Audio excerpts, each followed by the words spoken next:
ये देवरू हमार मानिला कहनावा रिम झिम बरसेला देखा समानावा तू न ताड़ा।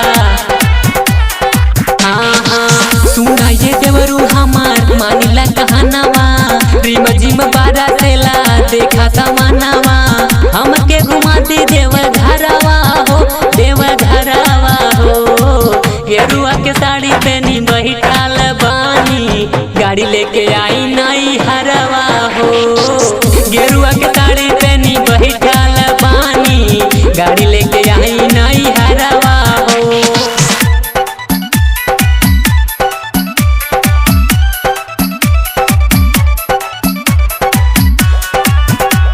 बोल बम बोल बम बोल बम बोल बम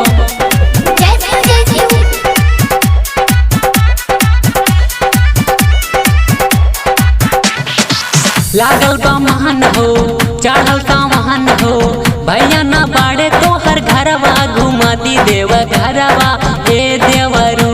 हाँ बाबा के न घरवा हे देवरू। हाँ बाबा के न घरवा हे देवरू। लागल बा महान हो चढ़ल सामान हो भैया न बाड़े तो हर घरवा घुमा दी देव घरवा हे देवरू। हाँ बाबा के न घरवा हे देवरू।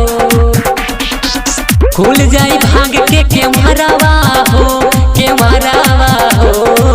गेरुआ के साड़ी पहनी बैठाल बानी गाड़ी लेके आई नई हरवा हो।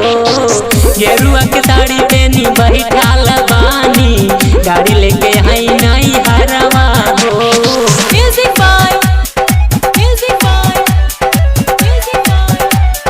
बोल बम बोल बम बोल बम बोल बम। चले के धाम हो जितेंद्र नाम हो बन के चले के कमरिया हो वही जे पूजहिया कर के।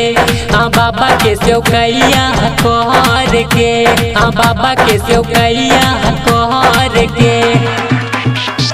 चले के धाम हो जितेंद्र नाम हो बन के चले के कमरिया हो वही जे पूजहिया कर के। हाँ बाबा के सेवकैया कर के। चल के बाबा दुहरवा हो दुहरवा हो। गेरुआ के साड़ी पहनी बैठा